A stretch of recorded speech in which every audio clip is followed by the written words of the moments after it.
Second overall selection, 1996, out of the University of Massachusetts. Straight out of Hartford, Connecticut, Marcus Camby. For the Toronto Raptors Sky Dome action. Oh, for real. That's a real throwback right there. Look at that, up at the rim, taking care of business. 17 seasons in the NBA, four-time All-Defensive Team, Defensive Player of the Year, and it's great to have Marcus Camby sitting courtside with us here in Edmonton.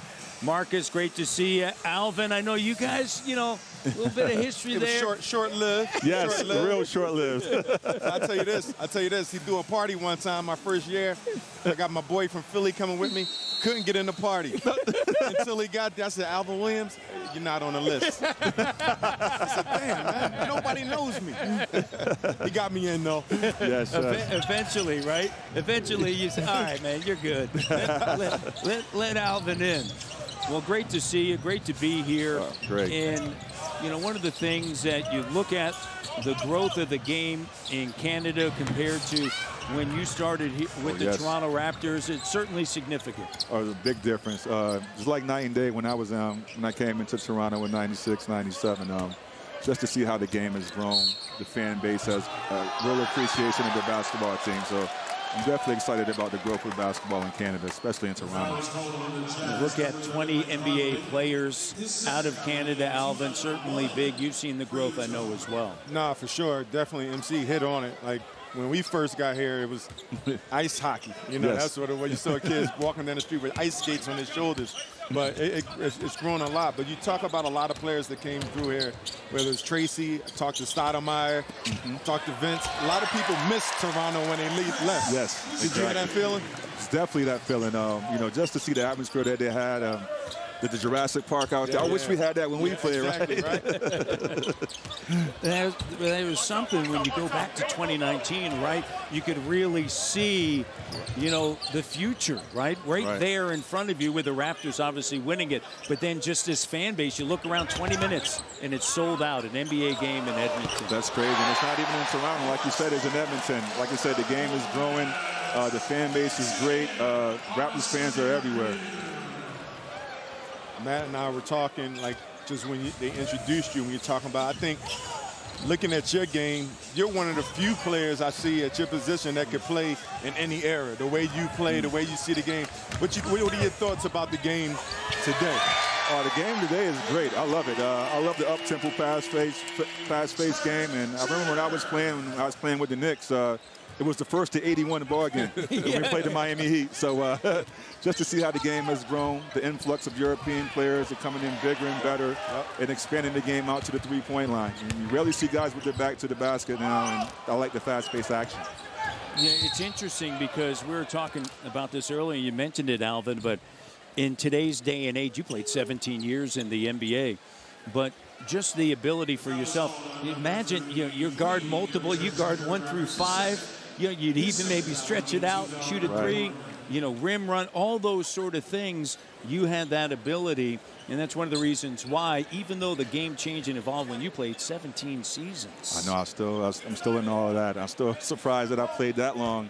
A lot of luck, a lot of hard work, and you know, you're talking about guys playing different positions. Today was my first time seeing Scotty Barnes up close. I seen him pick up Mike Conley full court. I seen him guard like so many different positions. I have a newfound respect for his game. You know, one of the things that last year stood out to me was Denver. In Denver, he guarded Jokic in the fourth quarter and held him to 0 points. That's awesome. You know, so to your point, what are your thoughts on Pascal Siakam and Scotty Barnes and Precious Achiuwa? Yes, I like the makeup of this team. I think Precious has gotten a whole lot better. I mean, he's more aggressive with his game. And I just think look at Scotty right now, picking up Mike Conley. That's awesome. I just think Toronto has a lot of length, a lot of guys that can play most of the positions. I've seen a lineup out there with Precious, Pascal, Scotty, Koloko, and OG. And I couldn't tell who was the point guard out there. They just get the ball and go, and that should be a fun way to play with. On the inside, Conley And Boucher with the rebound.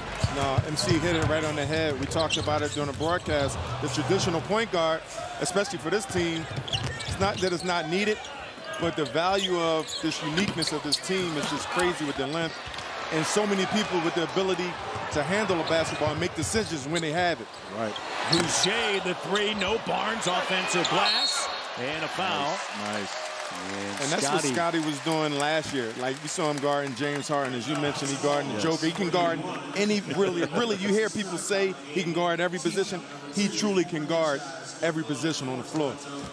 This is a mindset that, Nick Nurse, right, guard, play D, and you're defensive player of the year, right? And so, it's a different mindset when you're playing at that end. You're a fourth-time All-NBA D. Right. Like that's that effort, right? With a capital E. I was always taught defense was the effort. Defense and offensive rebounding is the effort and the want-to.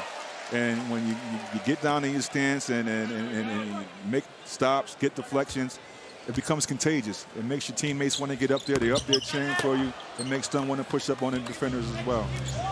But you always had, even in, like you said, you always were taught that even at UMass. I was with your buddy Ty Weeks. Oh, yeah. A couple weeks ago, and you're the reason why you broke up. We all were supposed to go to Villanova, and he took a visit there. It's like he's going to go with you and Lou Rowe. And you messed up the Villanova dynasty, man. Coach Cal had something to say. Coach Cal had a lot to say. A lot to say. Yes. Well, the funny thing is, too, and there was a lot on Marcus's shoulders defensively because there was a lot of guys out on the perimeter going, that's all right, man. We got Camby back there to clean it up, right? Exactly. Hernan Gomez, the three doesn't go. I'm sure MC made a lot of guards look like they were good defensive players. But you can press up and not really care. Man, you got this anchor in the back. Yes, that's how it was in Denver with AI and Melo. They was just, okay, let them do all the scoring. We're just going to funnel everything into Marcus. So, but it's good to have that respect of your peers, though. Defense is a big part of my game, and I always love covering my teammates' back. That's what it's about. Here's Scotty backing down on Conley, takes him into the post. Nice move, just recognition of the matchup. The other way, Markkanen, he's played well here this afternoon. We talked a lot about the growth and development of the younger guys. How important is it, and you can speak on it, just the mental approach when you approach the NBA. The first year is gone. You're not playing out for energy anymore. Now you got to start being cerebral out there. Yeah, you got to think the game. It's not just, when you're out there in the basketball court, you have to do your work when you're not on the basketball court. You got to study. You got to get guys' tendencies.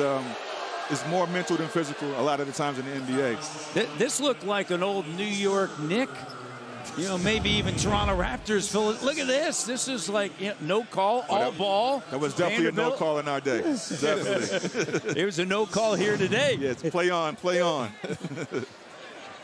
Birch. So Boucher eventually fouled by Conley. He'll go to the free throw line. It's an excellent point, right there.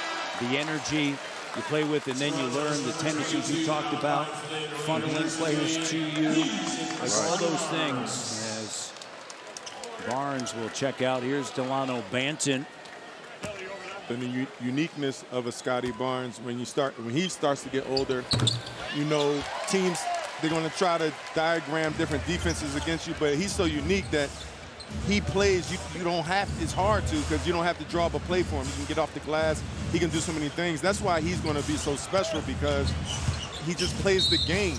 And it's going to be hard to put a game plan to prevent him from being effective. Without a doubt. Scotty's positionless. Yeah, no, for sure.